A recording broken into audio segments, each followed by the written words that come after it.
Good morning. This is the most scariest thing for young people. A blank piece of paper with a pencil, go create. The idea of starting from scratch is daunting for many, okay? This is the reality for many young people, okay? And add two things that will never change, 24/7, and our ability to multitask. At some point, our attention span stops. Those two things will never change. But there's so much stuff that we need to do. We need to cure my father's Alzheimer.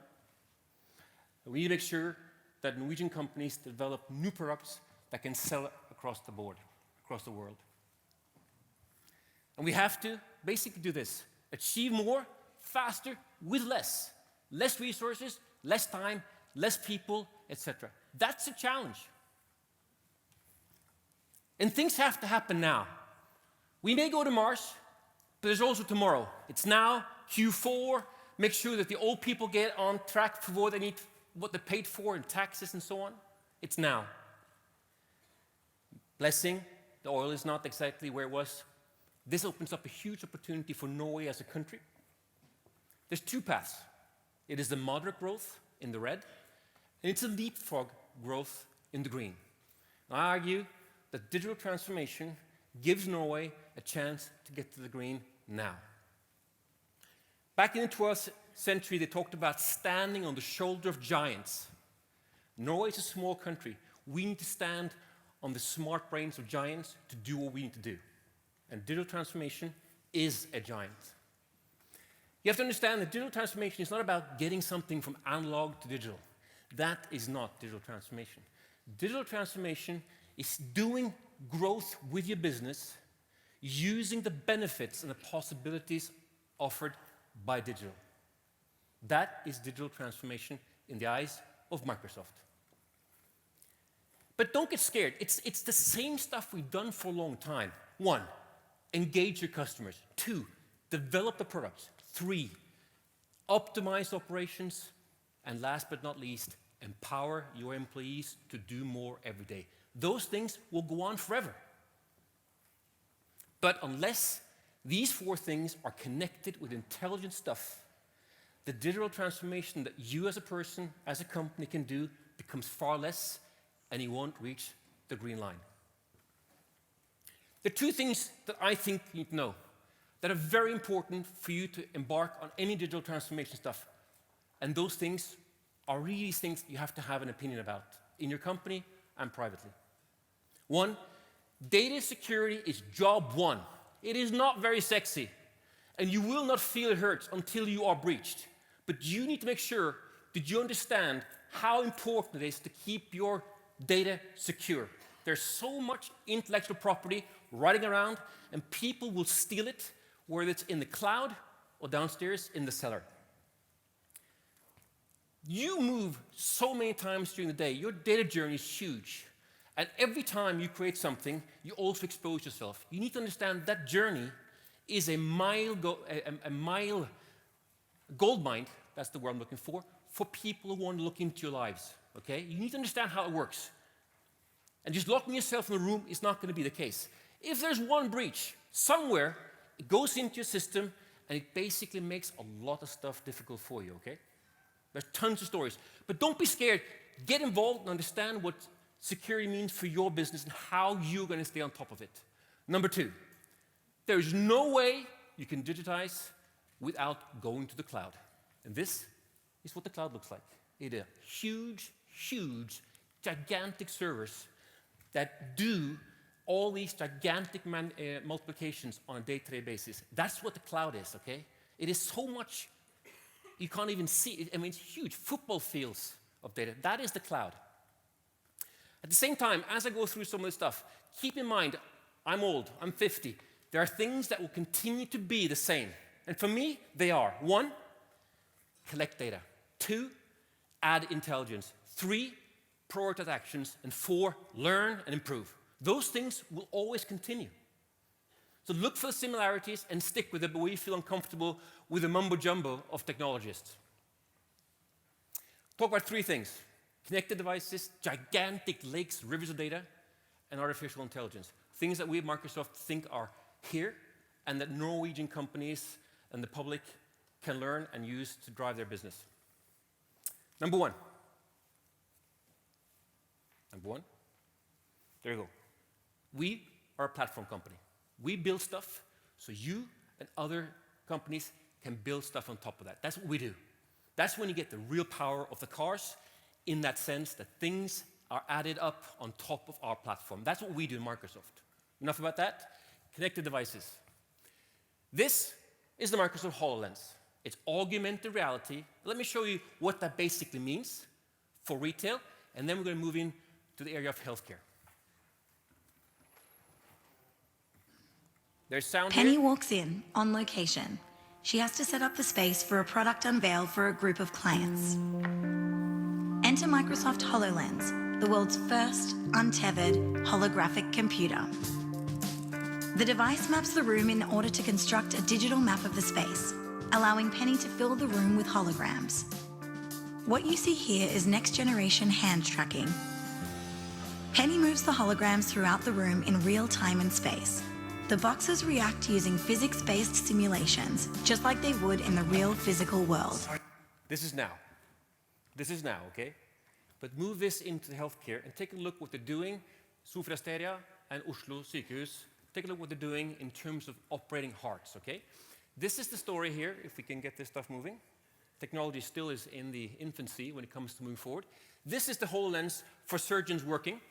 You see the heart?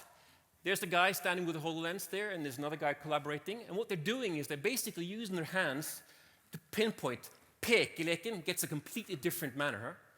Point out and they can different stuff. Here they can slice the heart. Think about the stuff they can do. They can add giants of intelligence into the stuff that maybe before was not possible.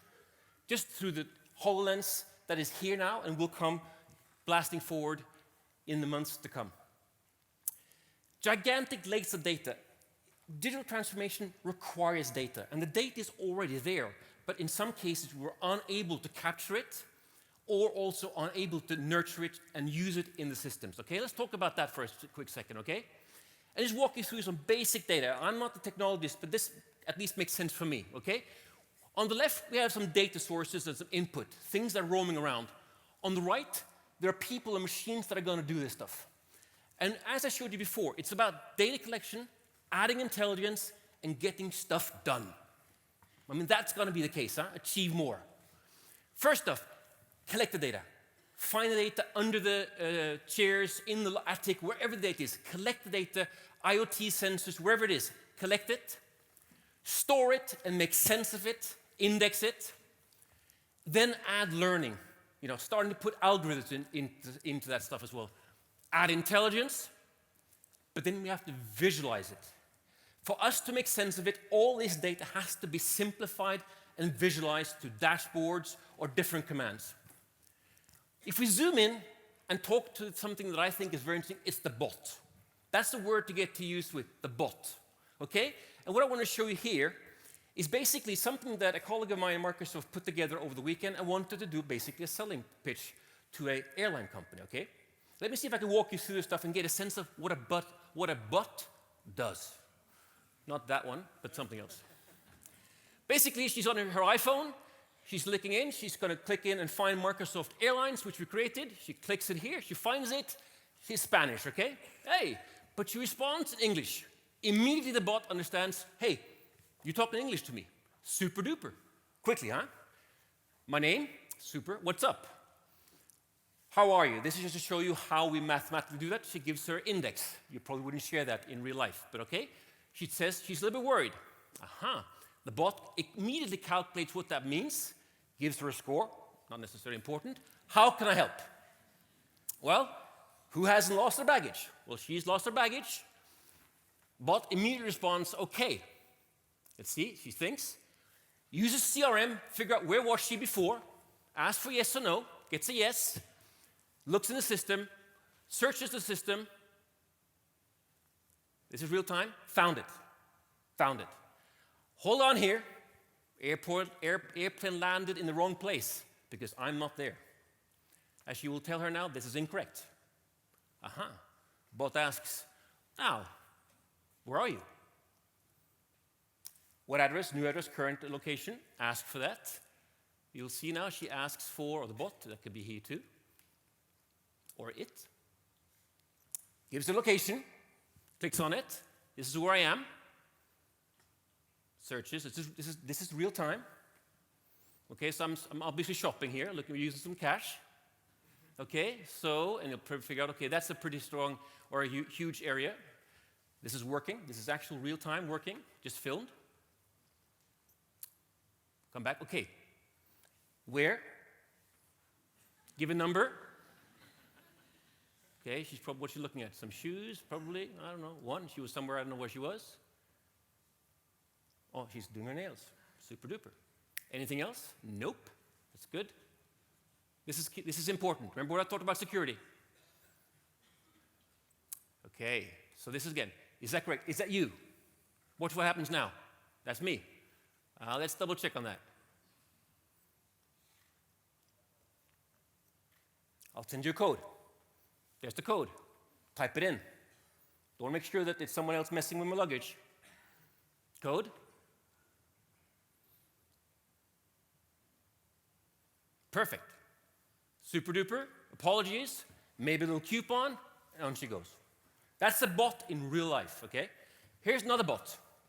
A 3-second insurance claim payout. 3 seconds. This is actually true. So let me walk you through this stuff, okay? At 7:43, Kari opens up a claim in the bank with this Lemonade, which is the app called, okay? Sends it at 17:49:07. That's the important one. Into the bot system, immediately double checks against her policy.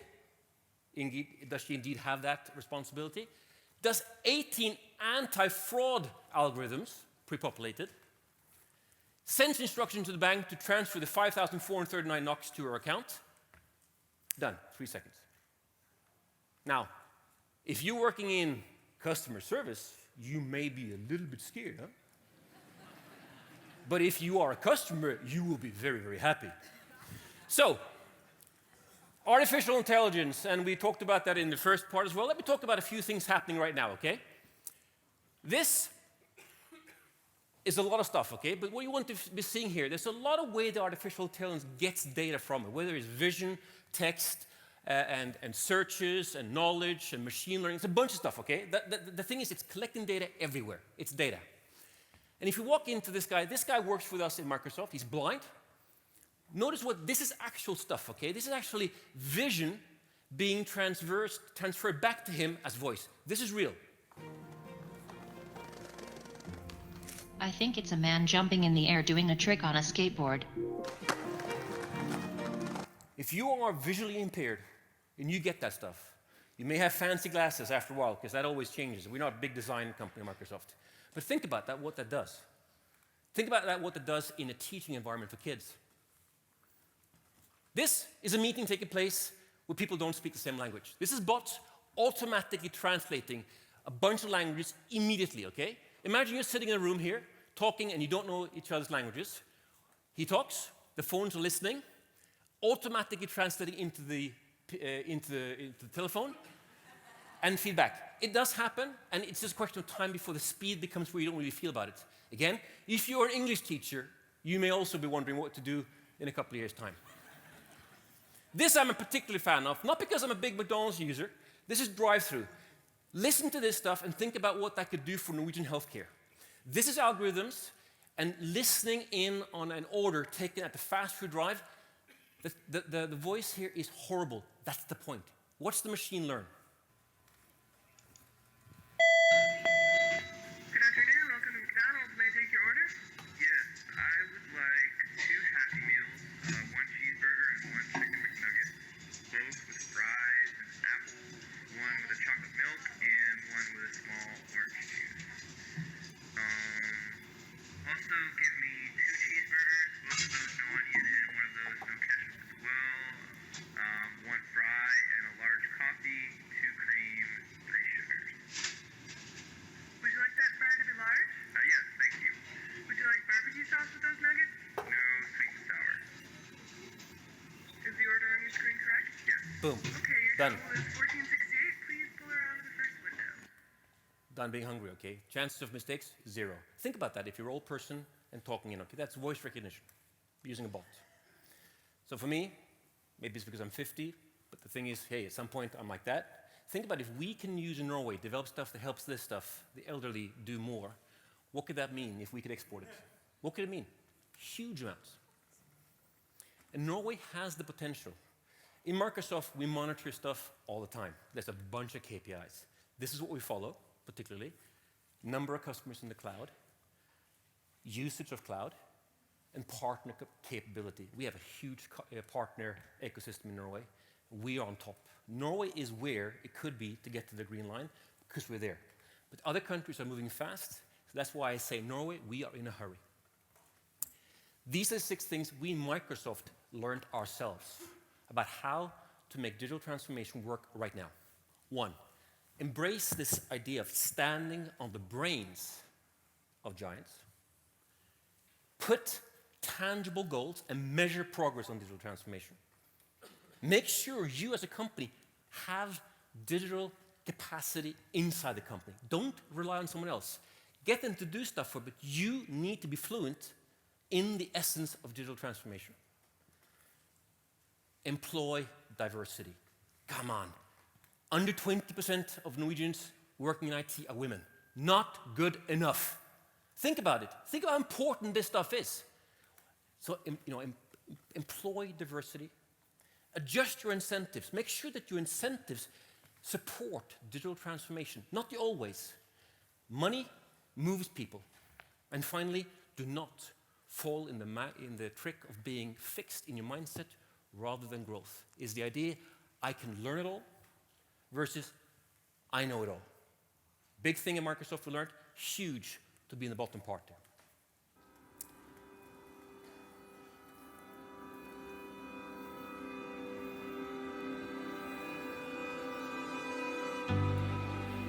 We're only human. We're the only thing like us. We reason, love, dream, care, explore, imagine, hope, build, collaborate. All the things that make us, us, have been with us for thousands of years. The same goes for the challenges we face. Raising our children, feeding ourselves, expanding what we know, sharing our planet, understanding one another better, overcoming and preventing disease. Today, we are welcoming something entirely new to the human experience. Artificial intelligence, AI, for everyone. With AI, we'll still be human. We'll just be more capable, more connected, more insightful, more aware, more caring, more informed. In essence, more human.